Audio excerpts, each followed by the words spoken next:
Assalamualaikum warahmatullahi wabarakatuh. Halo teman-teman semua, perkenalkan nama saya Muhammad Fadil Masturo dari kelas 1 SIB. Pada video kali ini, dalam mata kuliah Algoritma Pemrograman Dasar, saya akan membahas salah satu materi dasar yang sangat penting dalam pemrograman Java, yaitu percabangan atau yang disebut dengan decision making. Apa itu decision making? Dapat kita lihat di sini, decision making dalam Java adalah proses mengambil keputusan berdasarkan kondisi tertentu. Java menyediakan berbagai struktur kontrol untuk membantu pengembang menentukan alur eksekusi program berdasarkan kondisi logis yang dievaluasi sebagai benar, true, atau salah, false. Nah, struktur ini memungkinkan program merespon berbagai situasi dan membuat keputusan yang tepat selama eksekusi. Nah, pada video kali ini, kita akan membahas beberapa bentuk percabangan atau decision making. Yang pertama, ada if else, yang ketiga if else, dan keempat nested if, dan yang terakhir ada switch case. Nah, dapat kita contohkan dari sebuah soal, bisa kita lihat di sini. Kemudian kita analisis alurnya dan menjadikannya sebuah program nantinya yang berjalan dengan baik. Oke, kita mulai pada soal yang pertama. Kita lihat soal pertama. Di suatu sekolah, peraturan menyatakan bahwa siswa harus hadir paling lambat jam 7 pagi. Jika seorang siswa datang lebih dari jam 7, maka siswa tersebut tidak diperbolehkan masuk kelas. Buat program menggunakan input Java Scanner. Nah, pada contoh soal yang pertama, untuk penggunaan decision kita gunakan if. Baik, kita buka NetBeans, lalu buat Java package baru, kita buat di sini.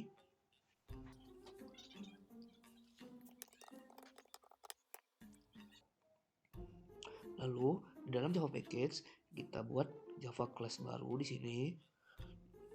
Untuk soal pertama,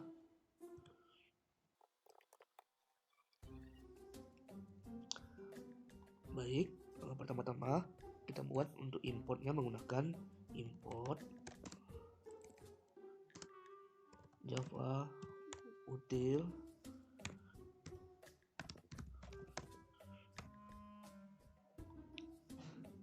lalu kita buat di sini metode utama atau main method menggunakan shortcut ps vm-tab. Nah, setelah itu kita buat komentar di sini untuk inisiasikan objek scanner.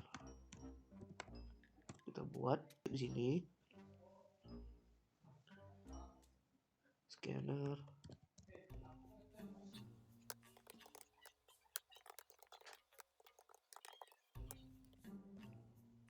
Nah, setelah kita inisiasikan objek scanner, kita buat untuk inputan dari user di sini. Kita buat komentar input.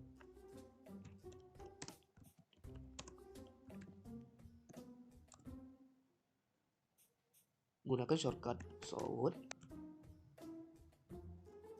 Lalu kita buat di sini inputkan jam kehadiran Anda.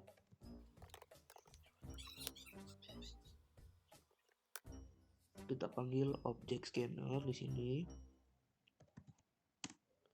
Jam menggunakan tipe data integer. Lalu kita panggil objek scanner tadi, yaitu next int yang artinya menggunakan tipe data integer. Nah, setelah kita buat inputan dari user, kita buat komentar di sini lagi, proses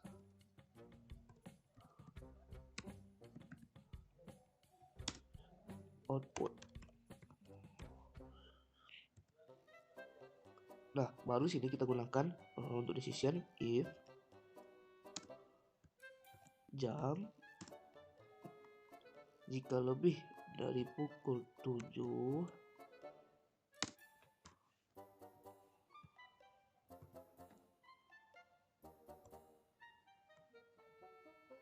maka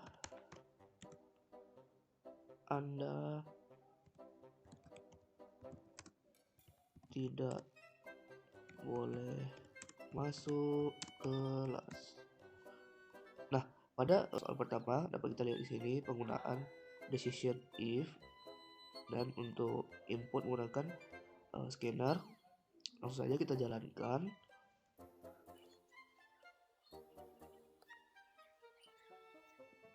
Nah, langsung saja kita inputkan di sini.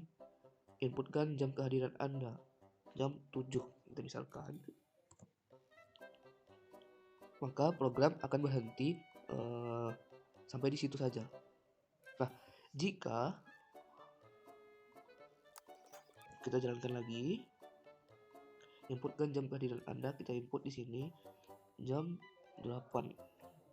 Maka yang akan terjadi adalah Anda tidak boleh masuk kelas. Soal yang kedua, kita analisis. Sebuah sistem login sederhana dibuat untuk memeriksa username dan password pengguna. Program meminta pengguna untuk memasukkan user dan password. Buatlah sebuah program ini menggunakan Java JobShunPay. Baik, pada soal kedua, penggunaan decision if else. Langsung saja kita buka NetBeans, lalu Java kelas baru, soal 2, finish. Nah, kita gunakan di sini untuk import Java.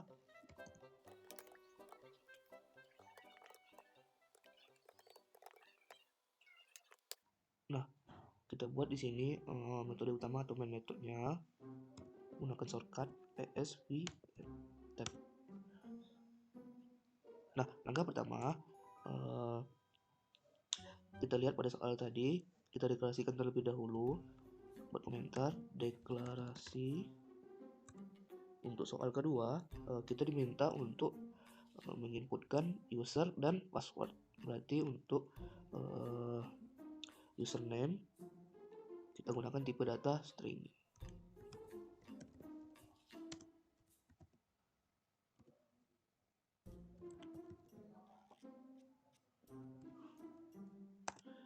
Dan untuk deklarasi yang kedua tadi kita disuruh inputkan password, maka kita gunakan tipe data integer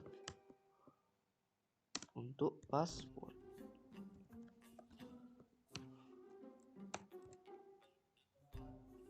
Lalu kita buat input dari pengguna atau user. Kita buat komentar di sini input. Lalu kita panggil deklarasi yang di atas untuk username.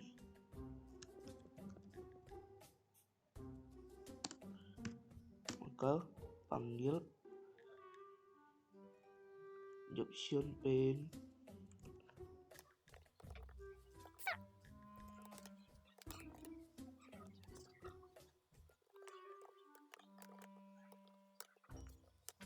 Baik,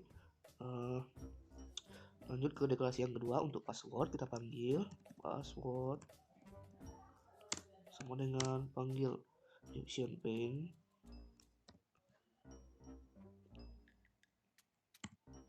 Nah, karena tipe datanya menggunakan integer, maka tidak bisa kita langsung menggunakan show input dialog. Maka daripada itu dapat kita tambahkan di sini tipe datanya integer.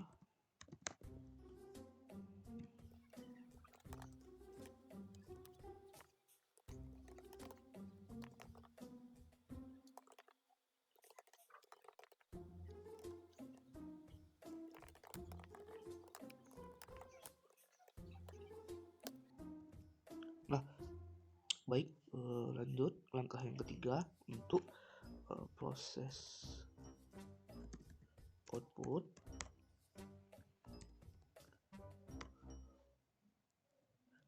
Maka kita gunakan decision yang pertama, yaitu if.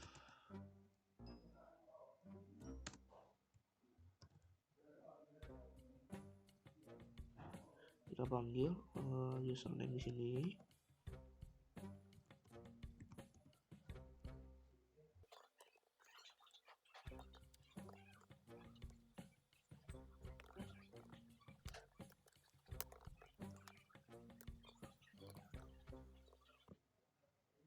Kita buat untuk passwordnya misalkan 1, 2, 3, 4, 5, 6.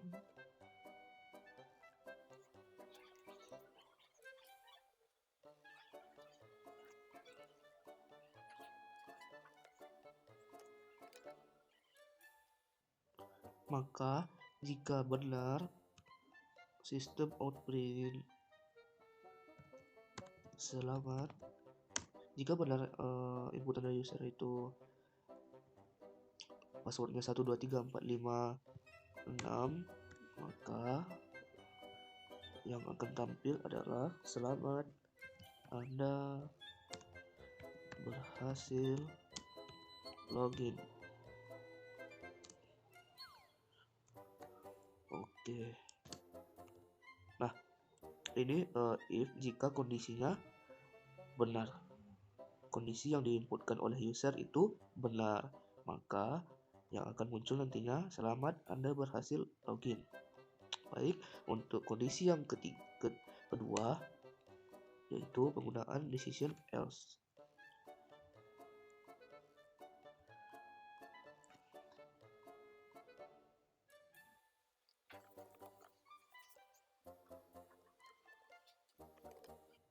Maka jika kondisinya salah, print system out print maaf.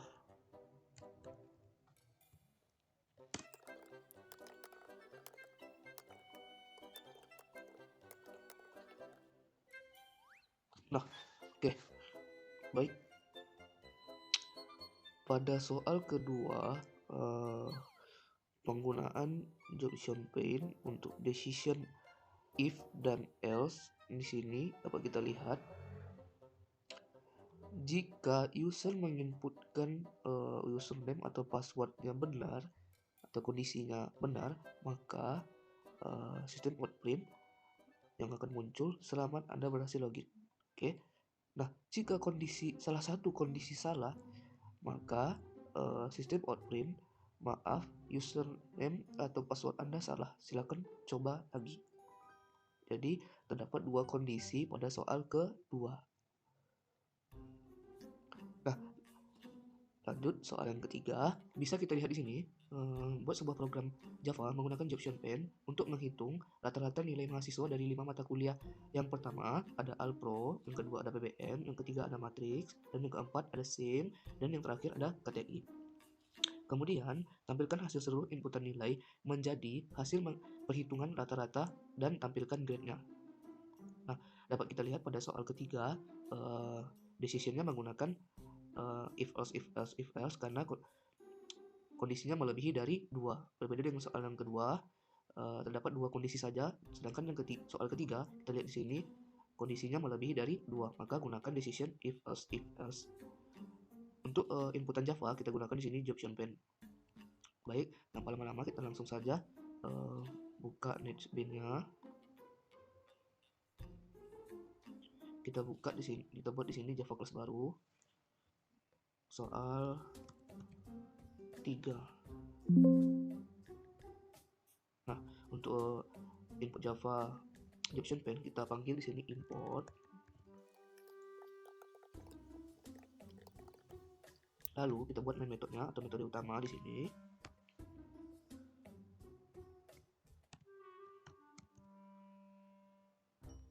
Setelah membuat main metode atau metode utama, kita deklarasikan variabel yang terdapat pada soal kedua. Apa saja yang kita deklarasikan? Buat komentar di sini. Deklarasi variabel.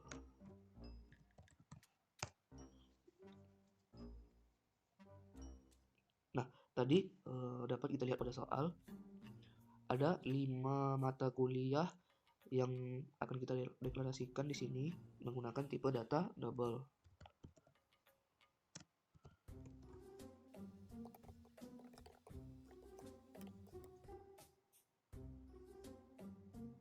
Dan di soal diminta untuk menghitung nilai rata-rata, maka kita tampilkan di sini untuk nilai rata-rata menggunakan tipe data double.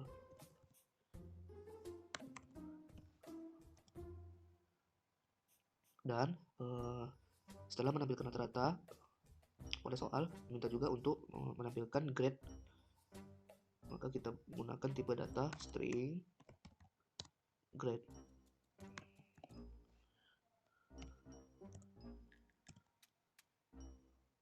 Setelah deklarasikan variabel, kita buat untuk inputan dari user atau penggunanya di sini menggunakan Jobson Paint. Nah, pertama-tama kita panggil deklarasi mata kuliah Alpro.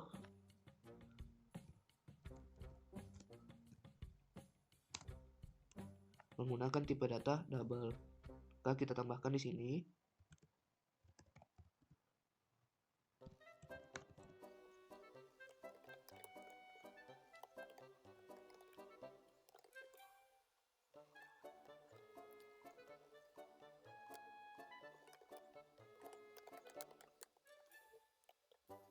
Nah, setelah mata kuliah yang pertama Alpro, kita panggil juga di sini untuk mata kuliah yang kedua PBM.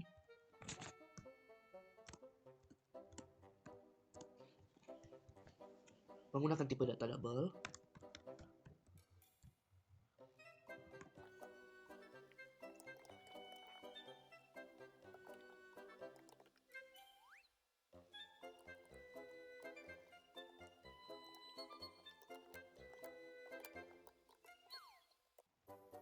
Nah, lanjut ke mata kuliah yang ketiga yaitu matriks. Kita panggil deklarasinya di sini untuk matriks.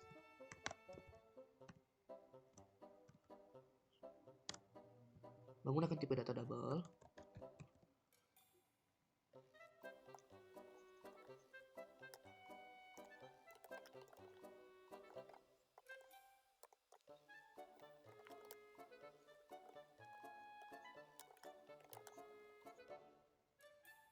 Nah, lanjut ke mata kuliah yang keempat yaitu SIM. Kita panggil deklarasi SIM di sini tipe data double.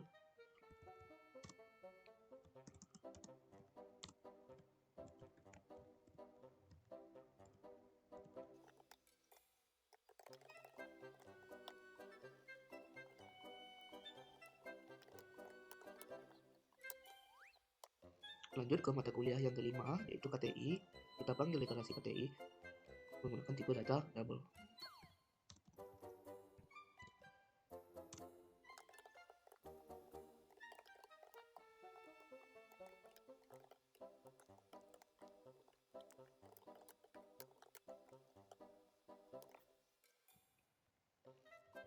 Nah, setelah proses input kita buat langsung di sini untuk langkah yang ketiga proses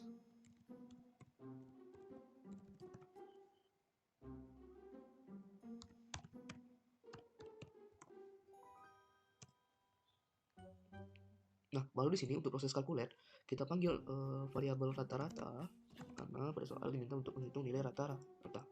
Oke. Nah, di sini kita panggil seluruh variabel mata kuliah yang di atas ke proses calculate. Dapat kita buat di sini untuk Alpro ditambah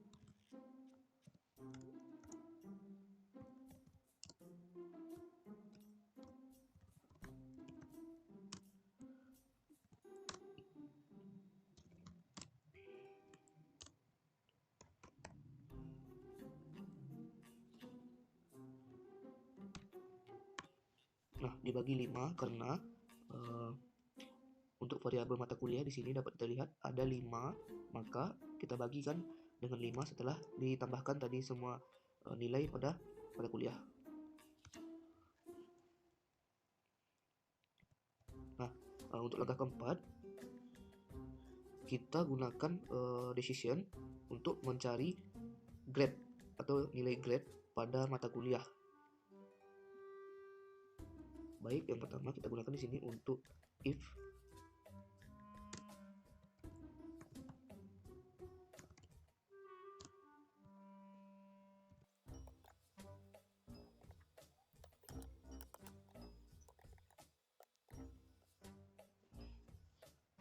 pada if yang pertama dapat kita lihat di sini rata-rata jika nilai lebih atau sama dengan dari 81 maka print untuk grade nilai grade A.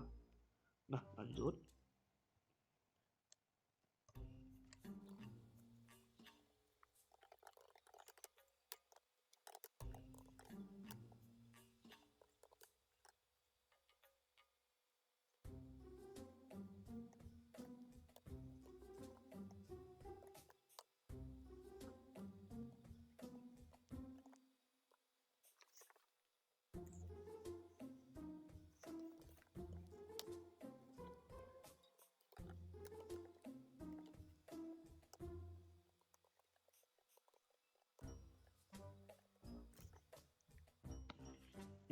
pada decision yang kedua terdapat ada else if. Maka jika nilai yang pertama tidak memenuhi, maka program yang akan berjalan adalah else if nilai rata-rata jika lebih atau sama dengan dari 76, maka print grade AB. Nah, begitu juga untuk decision selanjutnya atau langkah yang selanjutnya, kita gunakan else if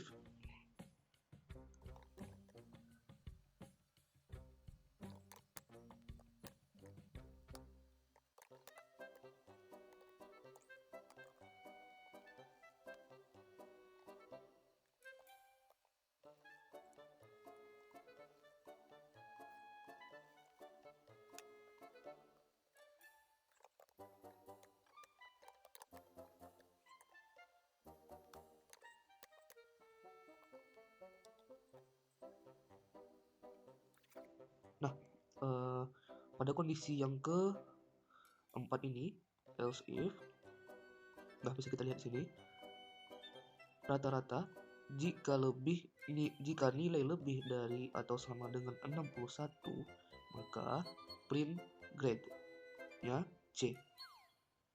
Maka dapat kita simpulkan di sini, jika kondisi yang ketiga tadi tidak memenuhi, jika kondisi yang di atas tidak memenuhi, maka program yang akan berjalan adalah else if yang keempat. Nah, lanjut untuk yang terakhir kita gunakan di sini else.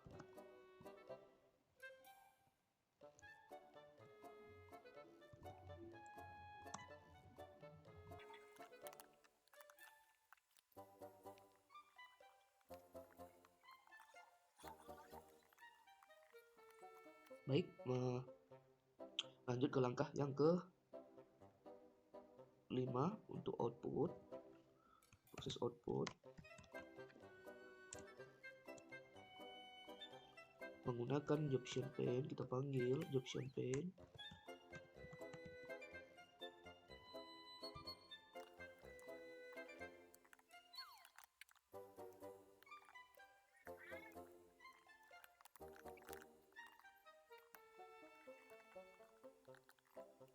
Nah, pada output ini dapat kita panggil di sini semua variabel yang ada di inputan.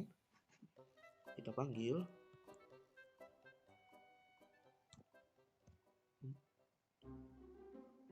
buat garis baru untuk supaya lebih rapi, gunakan /n.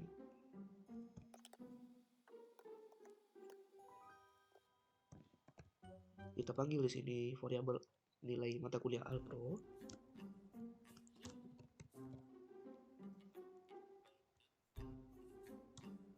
Lanjut ke mata kuliah selanjutnya. Buat garis baru.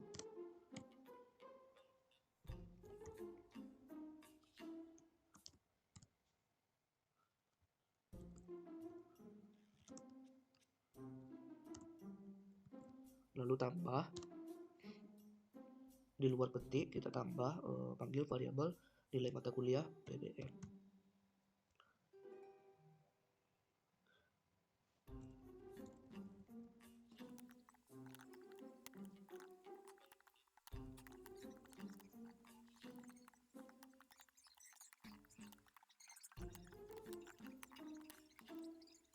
Nah, kita panggil variabel grade di sini untuk memunculkan nilai grade. Kita panggil variabel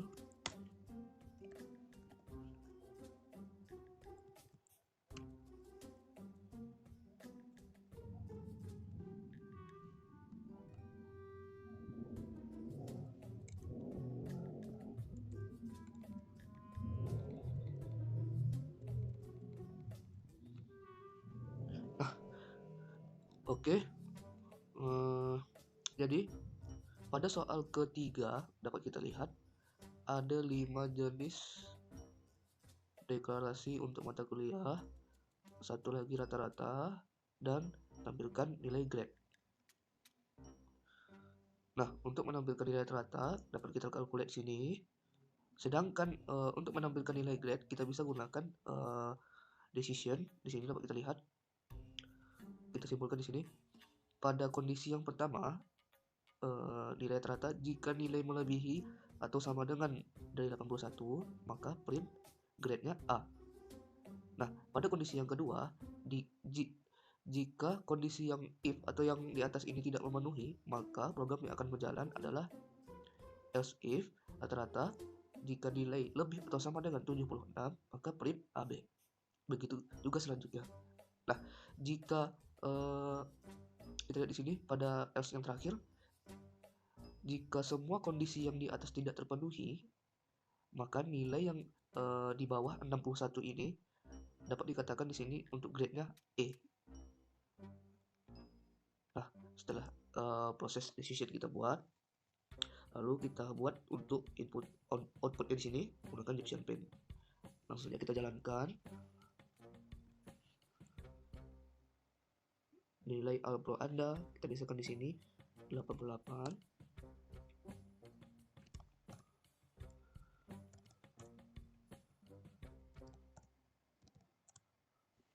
Nah, output yang akan muncul di sini adalah untuk nilai Alpro 88, PBM 78, nilai matriks 90, SIM 89, dan KTI 90. Nah, rata-rata nilai kita lihat di sini 87,0, maka grade A. Baik, kesimpulannya adalah untuk if else ini adalah kondisinya melebihi dari 2. Baik, lanjut soal yang keempat. Bisa kita lihat di sini. Buat program untuk menentukan bilangan genap atau bilangan ganjil, yang dimana bilangan tersebut harus bilangan yang berada di rentang nilai 0 sampai dengan 10. Nah, dapat kita lihat di sini contoh outputnya. Nilai A sama dengan 12, maka 12 tidak dalam rentang nilai pada 0 sampai 10. Bisa kita lihat di sini. Nah, jika nilai A sama dengan 2, maka 2 adalah bilangan genap dan berada dalam rentang nilai dari 0 sampai 10. Nah, langsung saja pada soal ini kita gunakan untuk input Java Scanner, dan untuk decisionnya ini kita gunakan if bersarang atau yang disebut dengan nested if. Nanti if-nya ada 2. Bisa langsung saja kita buka NetBeans, buat Java class baru.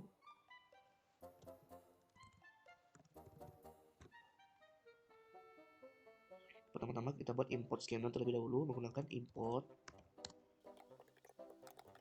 Nah, lalu kita buat main metodenya atau metode utama. Lalu inisiasikan objek scanner terlebih dahulu. Kita buat komentar di sini, inisiasikan objek.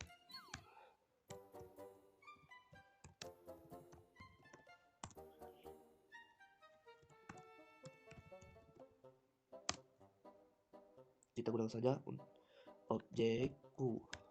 Objek.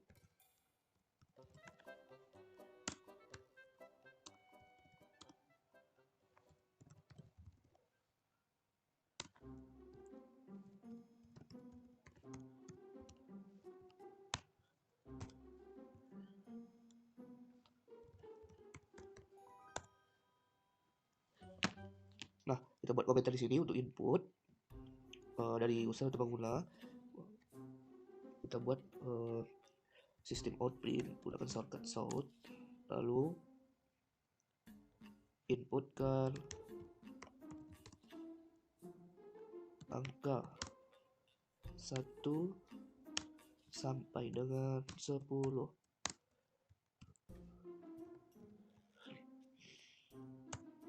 Lalu kita buat di sini tipe datanya menggunakan integer karena bilangan bulat.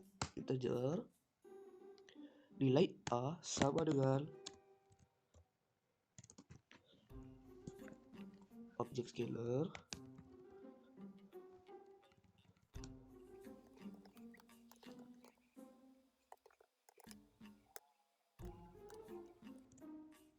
Nah, lanjut langkah yang ketiga. Kita buat komentar di sini untuk proses. If jika A lebih besar daripada 0,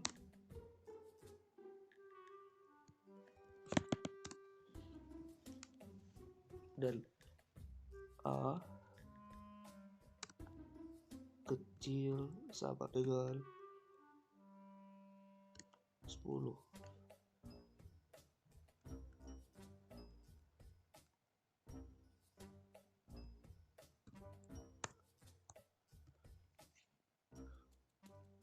Nah, untuk kondisi pertama, jika A besar daripada 0 dan A kecil atau sama dengan dari 10, maka kita buat untuk kondisi. Jika ini sudah benar, maka kita buat sini untuk kondisi yang kedua, if jika A modulus dapat dibagi 2, maka hasilnya 0. Kita buat di sini so sistem output nilai A sama dengan A ditambah variabel A. Lalu kita sistem output A ditambah variabel A ditambah print di sini nilai A adalah gelap dan berada dalam rentang nilai 1 sampai dengan 10. Nilai A itu kita panggil variabel A. Nah, untuk sistem output yang kedua ini menentukan dia bilangan ganjil atau bilangan gelap, maka di sini sistem output nilai A adalah gelap dan berada dalam rentang nilai 1 sampai dengan 10. Maka kita buat kondisi yang ketiga.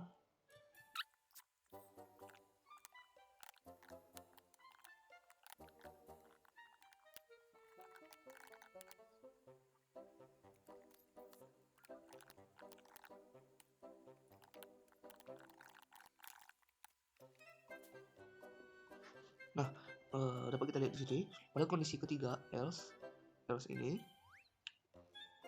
sistem output nilai A tambah variabel A, sistem output nilai A adalah bilangan ganjil dan berada dalam rentang nilai dan masih dalam rentang nilai. Artinya pada kondisi yang ketiga ini, yaitu kondisi yang tidak memenuhi kondisi yang pertama, yaitu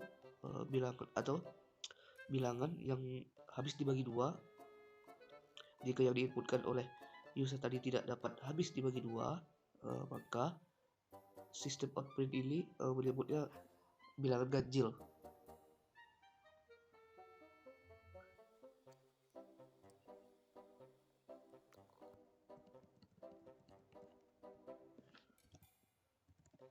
Maka kita buat di sini untuk kondisi yang keempat.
Pada kondisi yang keempat ini dapat kita lihat di sini, jika kondisi yang di atas yang ini tidak terpenuhi atau berada dalam rentang nilai di luar dari 1 sampai dengan 10, maka kondisi yang keempat pun berjalan dan program akan memunculkan bilangan tidak di dalam rentang nilai.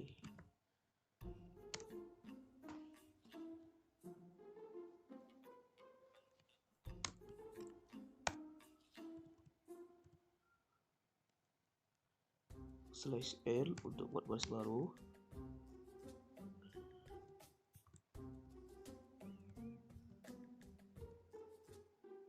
Silahkan inputkan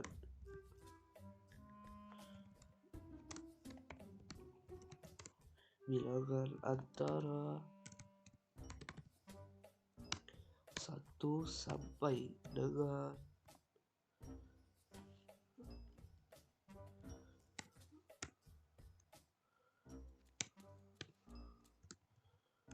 10.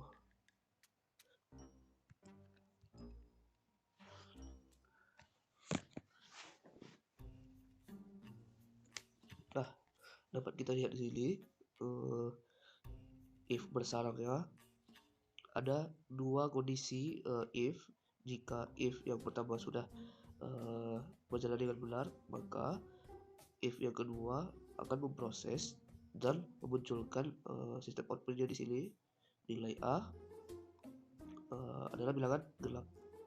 Dan jika kondisi yang kedua ini tidak terpenuhi, maka else atau program else ini akan berjalan dan akan memunculkan nilai A, variabel A adalah bilangan ganjil tapi masih di dalam rentang nilai 1 sampai dengan 10. Nah, untuk else yang terakhir dapat kita lihat di sini bahwasanya jika semua kondisi ini tidak terpenuhi, maka program else yang terakhir akan berjalan. Karena tadi yang diinputkan cuma dari angka 1 sampai dengan 10. Maka kondisi else yang terakhir akan berjalan.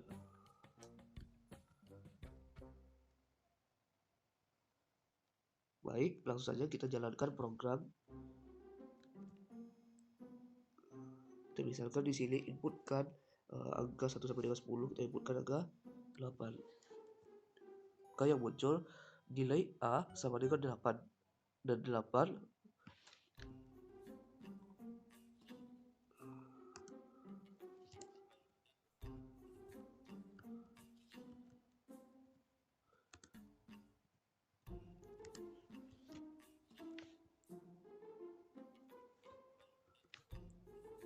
Nah, kita misalkan angka 8.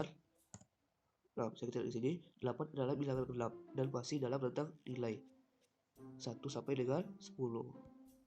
Kita coba untuk kondisi yang kedua. Kita inputkan di sini misalnya inputkan angka 1 sampai dengan 10, inputkan angka 7. Maka yang akan muncul nilai A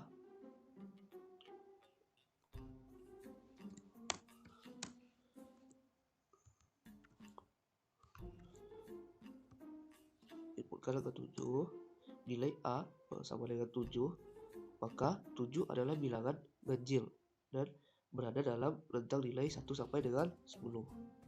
Nah, kita coba untuk kondisi yang terakhir.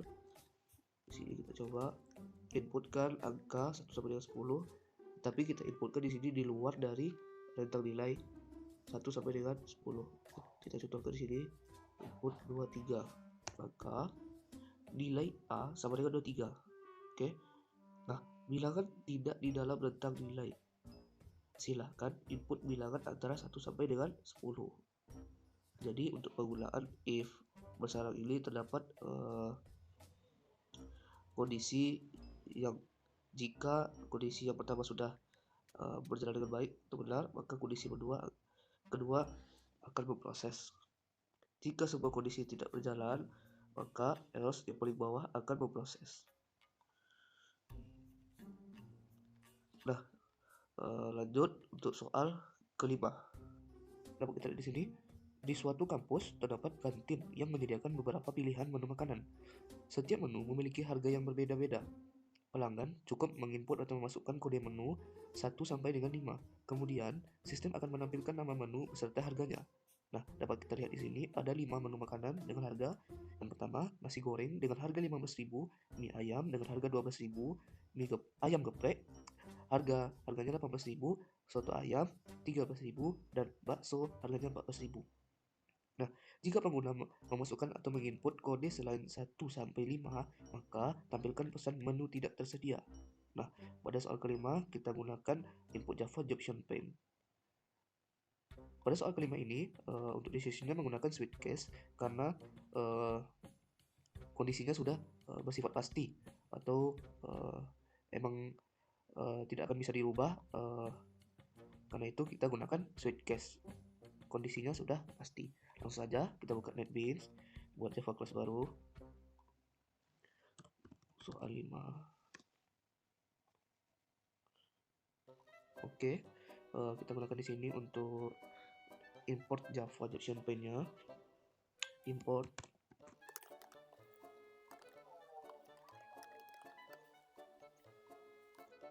Nah, selanjutnya kita buat main metodenya atau metode utama. Gunakan shortcut psvm. Pertama-tama kita buat deklarasinya terlebih dahulu.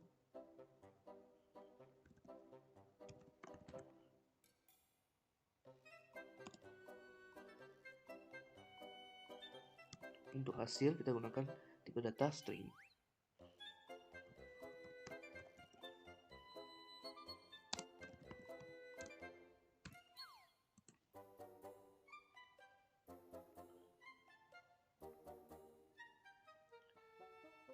Atau kita buat di sini bisa harga. Oke. Lalu deklarasi selanjutnya untuk menu kita gunakan tipe data integer menu.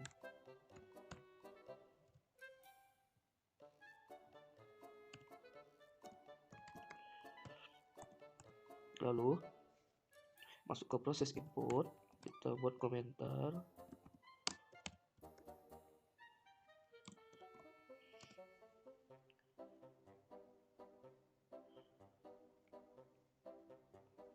Untuk kode, tadi pada soal bisa kita lihat user dapat menginput kode. Jadi kita gunakan untuk tipe datanya string untuk menginput kode.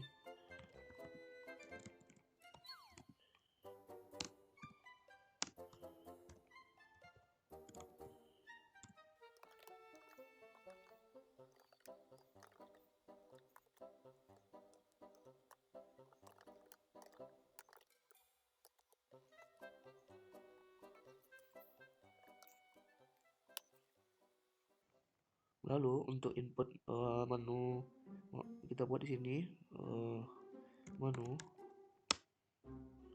karena menggunakan tipe data integer, kita tambahkan di sini integer.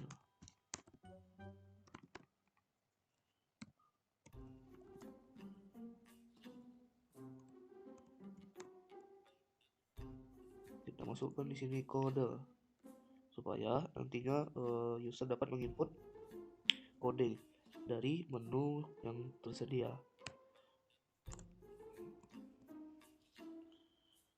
Langkah selanjutnya kita buat sini. Pertama untuk switch case kita panggil switch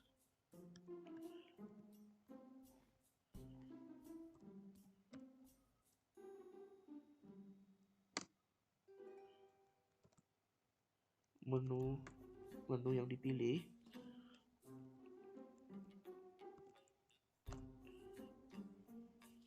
Untuk pilihan yang pertama atau case, kita gunakan case atau pilihan pertama 1,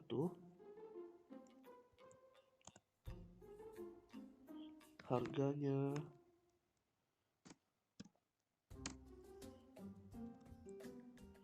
harga nasi goreng. Tadi pada soal nasi goreng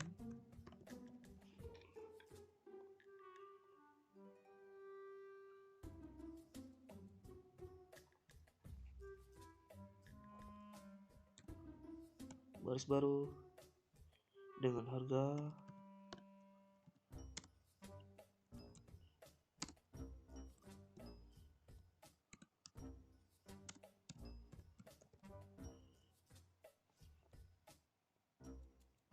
Lalu kita gunakan di sini untuk memberhentikan program supaya tidak ke case-case selanjutnya atau pilihan-pilihan yang kedua, 3, 4, 5. Maka kita gunakan di sini untuk memberhentikan program break titik koma. Oke.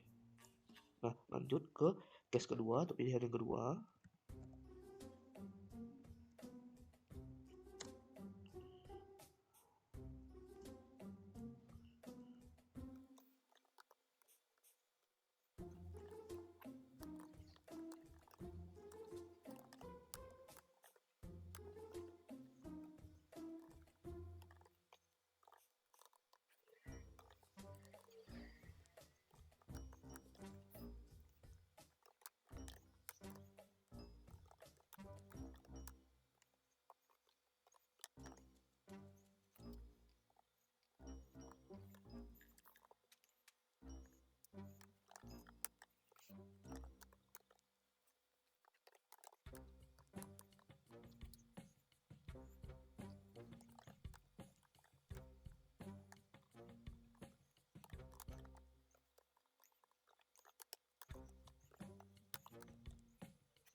Nah, setelah kita buat semua pilihan makanan yang tadi pada soal 5 pilihan makanan, kita buat di sini jika pilihan yang diinput tidak ada pada menu makanan, maka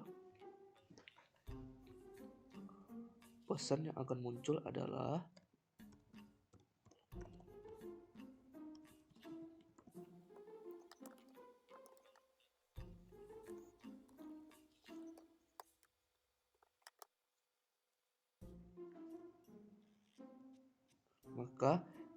bisa kita tambahkan di sini untuk menu yang tidak ada, kita buat sini. Jika menu tidak disediakan pada soal, maka pada kantin maka yang terjadi default hasil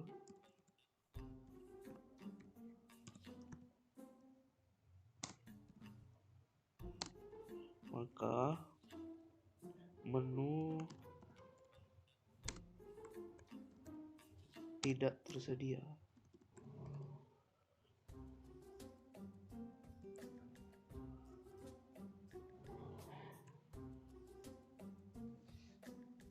Nah, dapat kita lihat di sini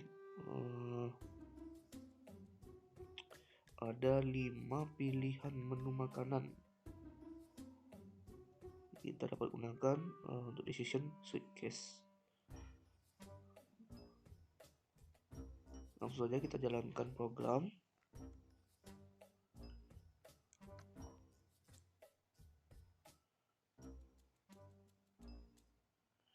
Kita inputkan misalnya di sini menu makanan nomor 3, pilihan yang ketiga. Oke. Ayam geprek harganya 18.000. Oke. Nah, kita misalkan di sini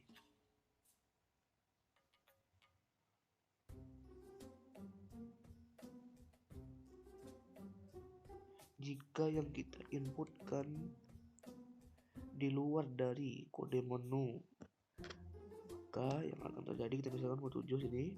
Oke. Menu tidak tersedia dan program berhenti. Jadi kesimpulannya adalah penggunaan switch case ini jika semua kondisi sudah pasti, sudah ditetapkan, maka kita dapat menggunakan switch case. Lalu jika yang diinputkan itu melebihi dari batasnya, maka default menu tidak tersedia, atau dalam kata lain kondisi tidak terpenuhi. Nah, mungkin itu saja 5 contoh soal decision. Yang pertama tadi itu ada if else, if else, lalu ada if bersarang atau nested if-nya atau kondisinya ada dua. Yang terakhir ada switch case yang kondisinya sudah bersifat pasti. Nah, mungkin itu saja penjelasan dari saya untuk penggunaan decision. Jika ada kesalahan, mohon dimaafkan. Assalamualaikum warahmatullahi wabarakatuh. Terima kasih semuanya.